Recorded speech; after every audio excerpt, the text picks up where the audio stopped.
고백하는 신앙. 네, 오늘 말씀의 제목은 고백하는 신앙입니다. 사람의 믿음은 그 사람의 일상생활이나 기도할 때 사용하는 표현에서 잘 드러납니다. 이 사람이 믿음이 있는 사람이구나, 이 사람이 믿음이 없는 사람이구나 라고 하는 것은 그 사람의 말과 표현에서 드러나게 되는 거죠. 물론 말과 표현에서 그 사람의 인격도 드러나고 그 사람의 성격도 드러나는데, 중요한 것은 함께 그의 믿음이 어떤가가 여러분 드러나게 되는 것입니다. 시편은 다 자기를 표현하는 시로 되어 있습니다.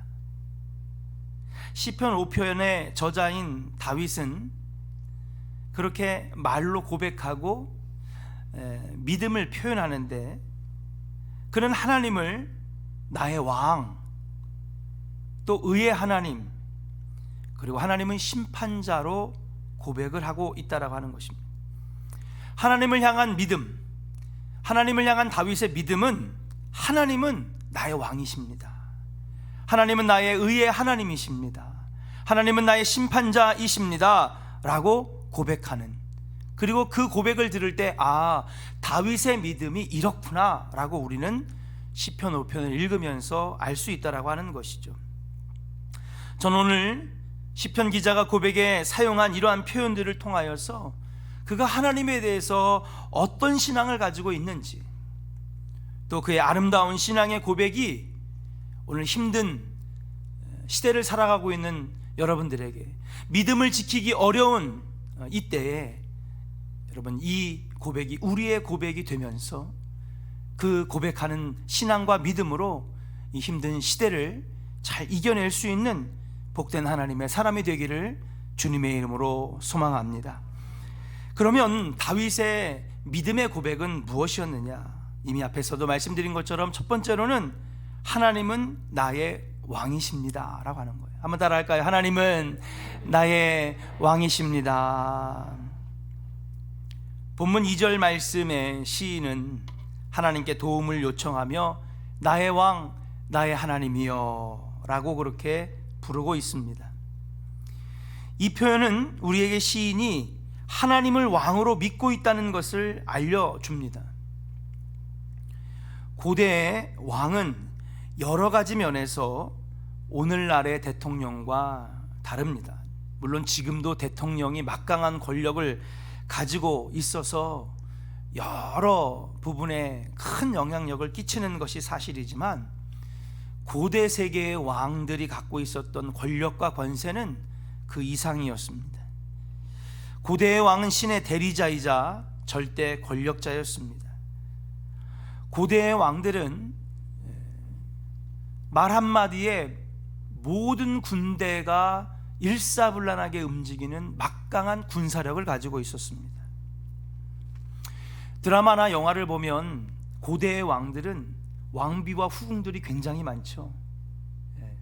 그 사람들이 아내를 많이 두고 싶어서 두는 것이 아닙니다. 아내를 막 50명, 100명, 또 누구죠? 우리 솔로몬은 1000명이 넘는, 그렇죠? 1000명이 넘는 후궁을 데리고 있었는데, 여러분, 그것은 단순히 내가 여자가 좋아서 그렇게 아내를 많이 삼는 것이 아니라, 당시 고대의 왕들은 아내를 많이 삼는다는 것은 곧 막강한 외교력을 갖고 있다라고 하는 것을 증명하는 것이었습니다. 대부분 그렇게 왕비나 후궁들이, 아니면 이 왕의 여자들은 다 외국인이었습니다. 해외에서 다른 나라와 동맹을 아니면 협정을 맺을 때마다 그 증거로 내놓는 것이 바로 왕의 딸들이었습니다. 그들에게 와서 시집을 오는데 사실은 결혼식을 못 올리고 아내가 되는 경우도 많았고, 또 와서도 왕을 만나보지도 못하는 후궁들이 대부분 태반이었습니다. 왜 왔느냐? 우리가 함께 이 나라와 저 나라가 동맹을 맺었다라고 하는 것을 알려주려고 하는 것이죠. 그가 얼마나 외교적으로 훌륭한지를 나타내는 것이었습니다. 그리고 전쟁에서 취한 금과 은은 막강한 경제력을 의미하는 것이었습니다. 지금은 대통령이나 권력자들이나 위정자들이 내 것이라고 여길 수 있는 것이 많이 없지만, 그럼에도 불구하고 우리 서민들의 눈에는 저들이 엄청나게 힘을 발휘하는 것 같은데, 당시 왕은 모든 것이 다 왕의 것이었습니다. 마음대로 할 수 있었습니다. 엄청난 권력과 권세를 누리는 것이었습니다. 땅도 그의 것입니다. 나라도 그의 것입니다. 백성의 모든 것들도 다 왕들의 것이었습니다. 그래서 왕들은 누군가를 의지하고 누군가를 생각하는 것조차 여러분 꿈꿀 수 없었다라고 하는 것이죠. 왕은 그만큼 절대 권력자였습니다. 모든 것을 자기 마음대로 할 수 있었습니다. 근데 오늘 시편 기자인 다윗은 그런 고대의 왕들 중에서도 훨씬 뛰어난 왕인데도 불구하고, 모든 것을 자기의 마음대로 할 수 있음에도 불구하고, 그는 내가 왕이 아니라 오직 하나님만이 왕이십니다, 그렇게 고백하고 있는 거예요.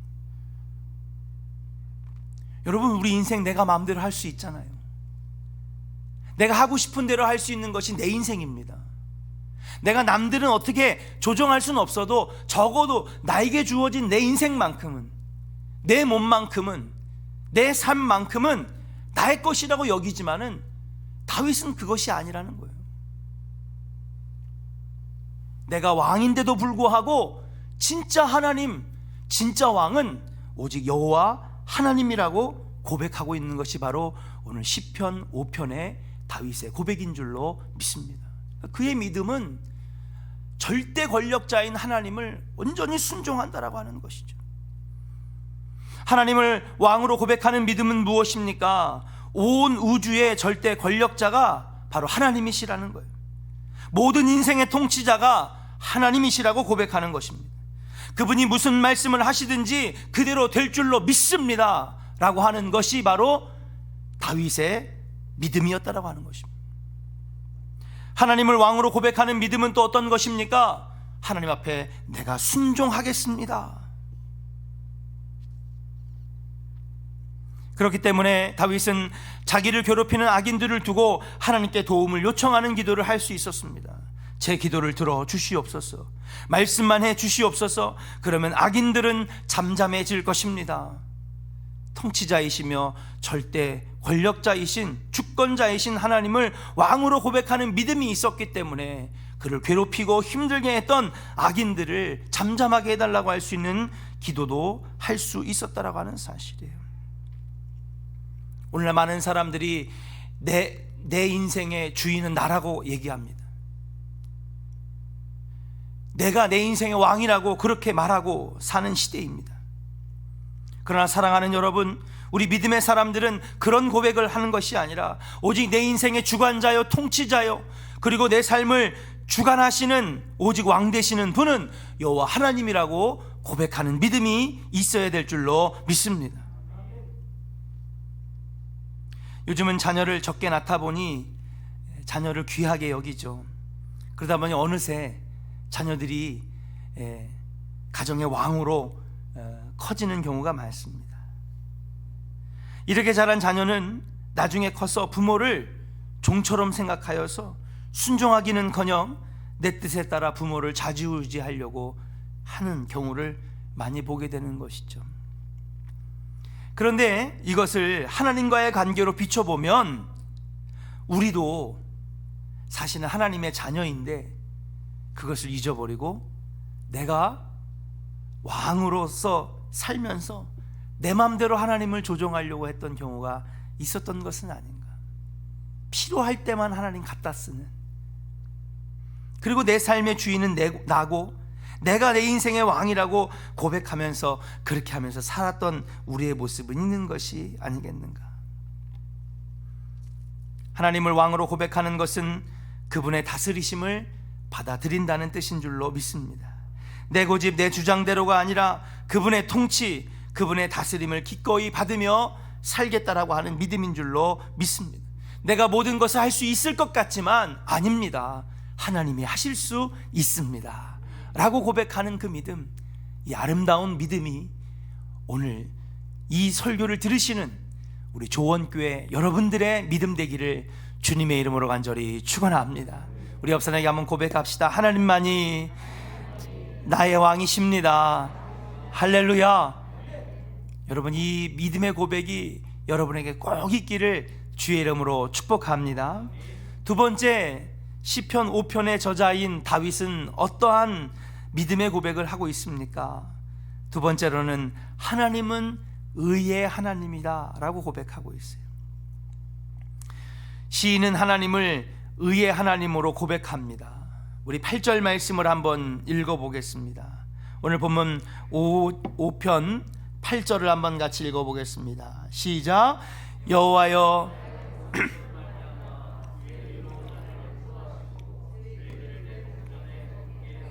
할렐루야. 8절에 보니까 주의 의로 나를 인도하시고 라고 합니다. 여기서 의라고 하는 말, 주의 의라고 하는 말은 히브리어로 ጼ데크라고 하는데, 이 ጼ데크라고 하는 말은 특별히 여기 구절에서는 공정하다, 공평하다라고 하는 뜻을 가지고 있습니다. 그러니까 원수들 가운데 있는 나에게 하나님의 의로 나를 인도하옵소서라고 고백하는 것이죠. 원수들 가운데에, 악한 사람들 가운데에 있는 나에게 주의 공정함으로, 주의 공평하심으로 나를 인도하여 주시옵소서라고 고백하고 있는 것입니다. 공정함이 무엇입니까? 공평함이 무엇입니까? 선악간에 정확하게 판단하시고 선악을 분별하시고 그리고 정확하게 상벌하신다라고 하는 것을 의미하는 것입니다. 그게 공정성 아니겠습니까? 무엇이 잘못됐는지, 무엇이 잘한 것인지, 무엇이 악한 것이고 무엇이 선한 것인지, 이것을 구별하는 것, 이것이 바로 공정함입니다. 그런데 다윗은 하나님이 공정하신 하나님, 공평하신 하나님이라고 고백하고 있다라고 하는 것입니다. 사랑하는 여러분, 여러분들도 신앙생활하면서 하나님의 공정함을 보시고 하나님의 공평함을 볼 수 있는 믿음의 눈이 열리기를 주의 이름으로 간절히 축원합니다. 이 세상은 온갖 부조리와 그리고 부정확한 것으로 가득 차 있습니다. 억울하고 원통하고 잘못된 것으로 가득 차 있는 것이 바로 우리가 사는 세상입니다. 그래서 많은 사람들이 원한을 갖게 되고 분노에 들끓고 상처를 받으며 가슴이 아파 상처로 찢어지는 마음을 안고 살아가는 것이 바로 이 땅입니다.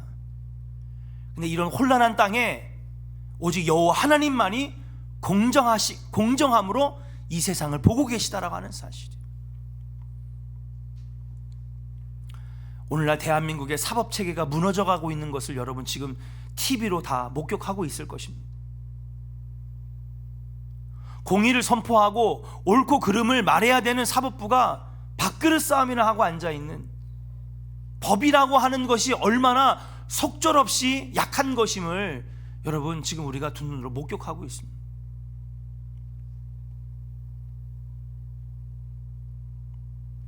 왜냐하면 그 법이 아무리 뛰어나도 결국에는 연약하고 부족한 우리 인간들이 만들어낸 것이기 때문이라고 생각을 합니다. 그런 이런 세계 가운데에 온전히 바로 잡으실 수 있는 분은 누구냐? 앞에 다윗이 고백했던 것처럼 절대 권력자이시며 주관자이시며 통치자이신 그분이, 그리고 이 세상을 공정함으로 공평함으로 보시는 여호와 하나님만이 이 세상을 바로 잡으실 수 있는 분이라고 하는 것을 우리가 볼 수 있어야 한다는 것입니다. 그것이 우리의 믿음이 되어야 한다는 것입니다.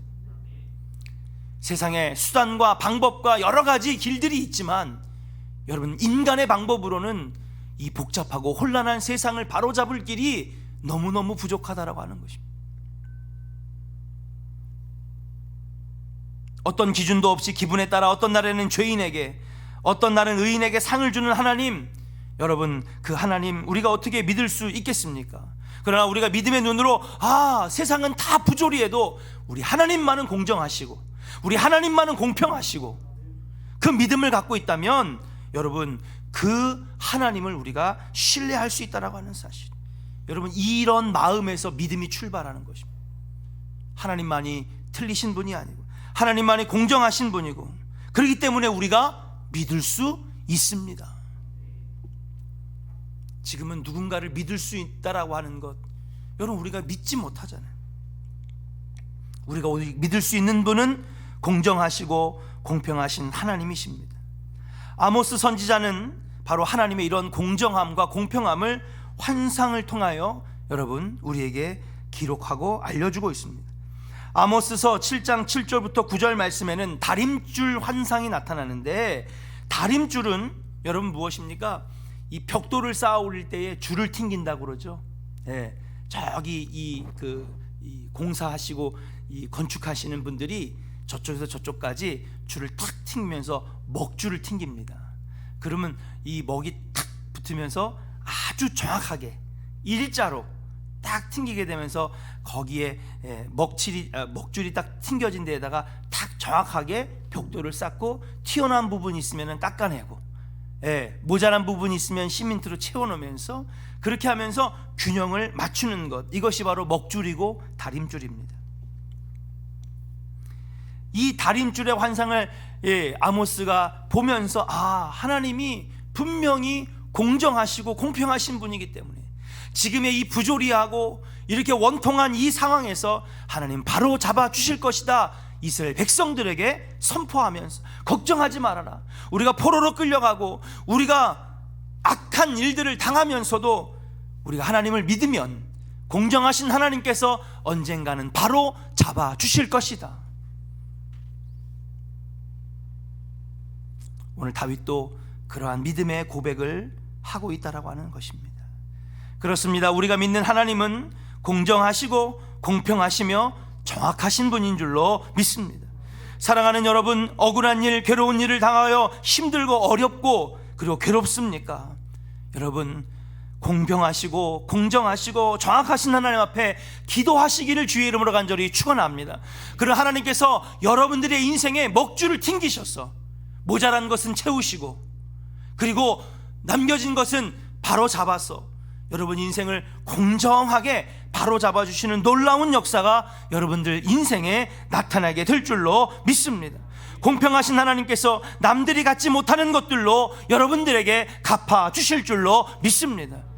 그러기 위해서는 우리는 하나님을 공정하신 하나님, 공평하신 하나님으로 고백하는 믿음이 있어야 된다라고 하는 사실이에요. 여러분, 그러한 믿음이, 다윗과 같은 믿음이, 고백이 여러분에게 있기를 주의 이름으로 간절히 축원합니다. 마지막 세 번째 시편 5편의 다윗의 믿음의 고백은 무엇일까요? 한번 따라합시다. 하나님은 심판자이십니다. 하나님은 심판자이시라고 고백하고 있습니다. 시인은 하나님을 악인들에 대한 심판자로 여기고 기도합니다.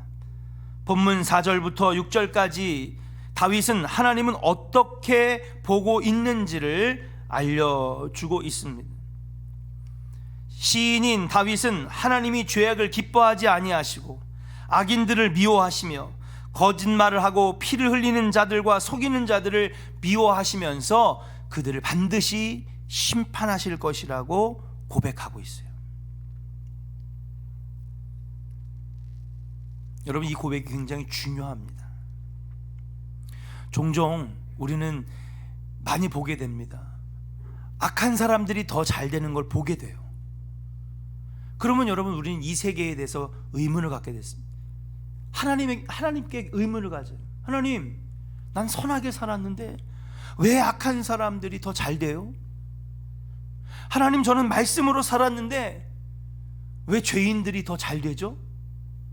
왜 저들이 더 배부르고 저들이 더 왜 부유하며 범죄하고 악한 죄를 저지르는 저들이 왜 말씀으로 살고 선하게 살려고 하는 우리들보다 잘 되는 것입니까? 우리는 의문을 갖게 됩니다. 그런데 오늘 다윗은 그러한 의심에도 절대 흔들리지 아니하고 이 세상의 모든 부조리들을 보면서도 절대 흔들리지 아니하고 분명히 고백하는 거예요. 하나님은 죄인을 미워하시고 죄악을 싫어하시며 피 흘리는 자들과 속이는 자들을 미워하시고 거짓말하는 자들을 심판하실 것이라고 분명히 고백하고 있는 것입니다. 여러분, 이 믿음의 고백은 굉장히 중요한 것입니다. 이 믿음의 고백이 우리에게 있어야 하는 것입니다.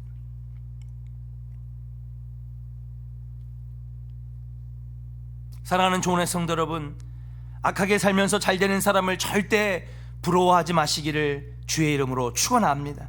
하나님 없이 사는데 성공하는 사람 절대로 부러워하지 마시기를 바랍니다.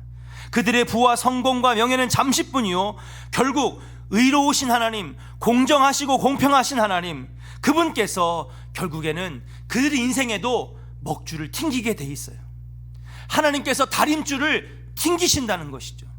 그리고 그들의 삶에 공정함으로 다가가서 분명히 심판하시고, 비록 지금은 미약하였으나 믿음으로 살고 말씀으로 살고 하나님을 공평하신 하나님이라고 고백하면서 사는 여러분들의 인생에 하나님 반드시 모자란 것은 채워주시고 부족한 것들은 차고 넘치도록 채워주실 줄로 믿습니다. 이것이 바로 시편 5편의 다윗의 믿음이에요.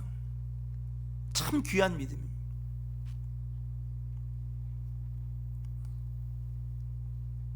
말씀을 맺도록 하겠습니다. 아인슈타인이라고 하는 사람은 우리 인간의 뇌를 최대한 끌어올렸던, 인간의 뇌를 사용하는 그 사용을 15% 이상 끌어올렸던 사람이라는 거예요. 그러니까 그런 천재가 자기가 가지고 있는 뇌의 15%를 활용했다면 우리는 몇 %를 쓸까요? 대부분의 사람들이 2%, 3% 정도밖에 못 쓰다가 이 세상을 떠난다는 것입니다. 그래서 그 아인슈타인은 상대성 이론, 또 원자와 분자를 발견해서 이 세상의 모든 구조는 원자로 되어 있구나, 이런 걸 발견하게 됩니다. 그렇게 해서 원자폭탄을 만들고, 아인슈타인은 원하지 않았지만은 그것 때문에 세계대전이 끝나게 되죠. 모든 과학의 업적들을 다 이뤄낸 다음에 어느 날 밤 프린스턴 대학교 정원을 걷고 있는데 밤하늘에 별들이 반짝이는 거예요. 그러면서 그가 고백한 고백이 뭐냐? 인간이 아무리 위대해도, 인간의 지능이 아무리 우수해도 내가 만든 원자 폭탄이 저 밤하늘에 수만, 수백만, 수천만, 수억 개의 별들 하나도 파괴하지 못하는구나, 그렇게 고백을 했다라고 하는 것이, 결국 하나님 앞에 우주를 만드시고 인류를 만드시고 지금도 주관자가 되시는 절대적인 하나님 앞에는 나는 한낱 먼지밖에 안 되는구나, 그렇게 아인슈타인이 고백하면서 마지막 인생을 마무리했다라고 하는 것입니다. 그렇습니다. 사랑하는 여러분, 내가 많은 것을 할 수 있을 것 같지만, 내가 내 인생의 주인인 것 같지만, 여러분, 그 엄청난 권력을 누렸던 다윗조차도 내가 왕이 아니라 진짜 왕은 나의 하나님이십니다. 오직 이 세상을 공정하고 공평하게 이끄시는 분은 여호와 하나님이십니다. 인생들을 심판하시고 결국 악인들을 끌어내리시는 분은 여호와 하나님이십니다 라고 고백했던 그 믿음, 오늘 우리도 그 믿음의 소유자가 될 수 있어야 될 줄로 믿습니다. 2020년 여러분 어떻게 사셨습니까? 혹시 내 인생을 내가 주인이라고 생각하면서 내 맘대로 살았습니까? 다가오는 새해에는 여러분 365일 천국 가는 그날까지 우리 하나님을 여러분 인생의 주인으로, 하나님을 왕으로 삼으시면서 억울한 일이 있을 때 공정하시고 공평하신 하나님 앞에 기도하면서 여러분 인생을 앞에 아름답게 만들어 나가시는 우리 복된 하나님의 자녀들 다 되시기를 주님의 이름으로 간절히 축원합니다.